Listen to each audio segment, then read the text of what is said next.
Estamos hoxe aquí porque se está debatindo dentro o que lle chaman a lei de simplificación administrativa. É un bonito eufemismo para unha lei que pretende reducir os prazos. Se houve un cambio legislativo importante nas nosas vidas, na nosa historia, foi aquel cambio legislativo que se dirixiu a protexer a vida, a protexernos a saúde, a protexer o medio ambiente. Con esa lei de reducir os plazos van quitar todas as garantías que nosotros xa eran exiguas, xa moitas veces nos encontrábamos con estudios de impacto ambiental que eran realmente febles e que tiñan múltiples eivas, e eses prazos ainda nos van reducir máis as garantías. Ademais, van reducir a posibilidade da participación da sociedade, de que poidamos coñecer eses proxectos, de que cando nos van a ocupar as nosas leiras, de que cando queren facer unha gran mina ao lado das nosas casas, poidamos coñecer eses proxectos, alegar, participar e finalmente facer funcionar o que sería unha verdadeira democracia.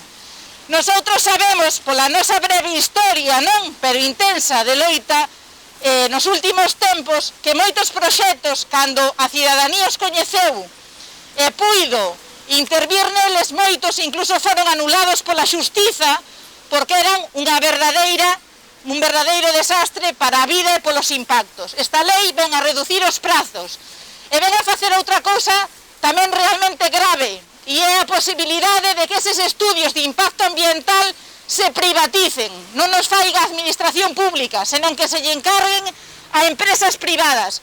Esta é outra das cuestións que está aquí en xogo con esta lei de simplificación, con este nome que pretende enganarnos novamente á cidadanía.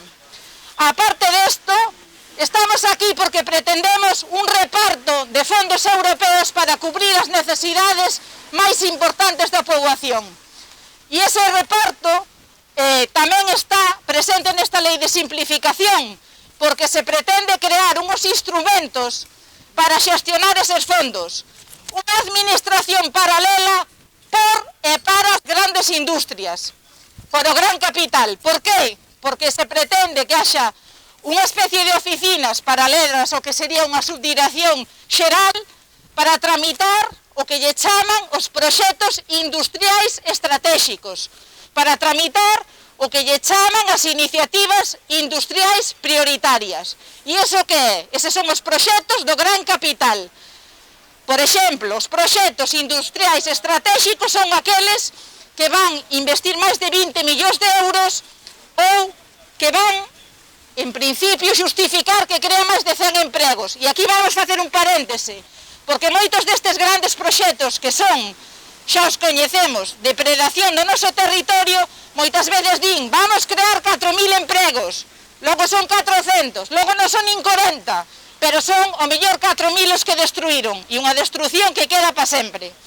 Pois, ademais, nesta lei de simplificación tamén vai iso, crear unha administración áxil, paralela, con todos os medios, poñéndolles ao seu servicio que eses proxectos se adapten á legislación, que cumpran para entrar coas condicións que lles van poñer unha administración de primeira, totalmente feita para o capital. Estamos hoxe aquí tamén porque todo isto están artellando con un grupo de expertos. E ese grupo de expertos, quen é? Son as grandes empresas, non somos a cidadanía, non son as organizacións que velan polo medio ambiente, non son as organizacións que velan polo ben común, non son as organizacións de traballadoras e traballadores, nin as agrarias, nin as dos homes ou mulleres do mar, non son as ONGs, non son o gran capital. Cando estamos falando de fondos europeos, de fondos públicos, de diñeiro público, ten que haber unha verdadeira representación da sociedade, para que eses fondos tamén respondan o que deberían responder, as necesidades máis importantes da sociedade. Vimos nesta última etapa múltiples necesidades básicas, moita xente que se quedou sin emprego, vimos moita xente, moitas persoas que traballan na sanidade, na educación, en ámbitos de primeira necesidade, e vemos que eses fondos non van a ir para aí, van a ir para os intereses de grandes empresas. Necesitamos unha sostenibilidade económica, pero tamén ambiental, e tamén social. no emprego deses fondos, que é o diñeiro de todas e de todos nós. E non podemos consentir tampouco que eso seña unha moeda de cambio para destruirnos o que son os servicios máis básicos. Xa están falando de recortar en pensións, de pedir axustes estructurais en servicios públicos básicos para estes fondos que ao final queren alimentar unha vez máis as ganancias das grandes empresas. Outra cuestión que está tremendamente en perigo é o noso ben máis preciado, que é a nosa terra, que é a terra que nos deixaron as xeracións anteriores e que nós temos a obriga de deixar as xeracións que van vir. Esta lei vai sobre todo a amparar seguir destruindo a terra, seguir depredando. É a continuidade daquela lei de depredación do ano 2017. E estamos nunha dinámica na que, por exemplo, no tema eólico, pretenden instalar moito máis do que está incluso contemplado no plano eólico. O plano eólico impedía, prohibía que se instalaran máis eólicos do que ali se prevía. Pois con esta lei que están hoxe debatindo, que nos debería representar a todas as persoas, a todos os cidadáns e tamén as xeracións futuras, pois están facilitando ese acaparamento de terras para eólicos, para minas, para poñer máis eucaliptos, para fomentar máis incendios, para que sigamos sendo a cabeza nos incendios de todo o Estado, e xa houve unha movilización anterior do que supón tamén ir damando un plano forestal para acabar depredando e destruindo o país. Bueno, non sei ni se me oídes coa mascarilla, eu oiome moito, eu oiome moitísimo. Pedimos ao Parlamento, pero pedimos tamén á Xunta de Galicia, non se poden ceder a avaliación ambiental dos proxectos ás empresas privadas, non se poden seguir reducindo os prazos que nos permiten a posibilidade de que a sociedade os coñezamos e que se faigan estudios de impacto ambiental con todas as garantías. Pedímoslle á Administración que pare todo este sinsentido de crear unha administración de dúas velocidades, unha para o capital e outra farragosa, sin medios, que nos atenden por teléfono, que non están para os cidadáns. Nosotros pensamos que a administración pública ten que atendernos a todas e a todos e sobre todo responder ao interese xeral.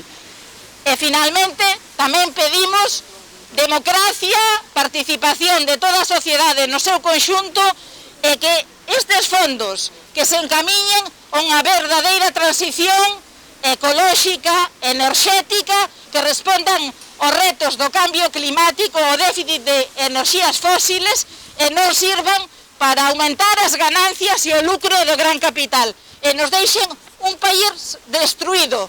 Nos queremos ya a nosa terra e sobre todo loitamos aquí que é un inicio para chegar con esta información á sociedade, para pedir que as institucións nos representen nese interés común, porque estamos firmemente comprometidos coa vida e coa nosa terra e coas xeracións que veñen detrás de nós. Moitas gracias.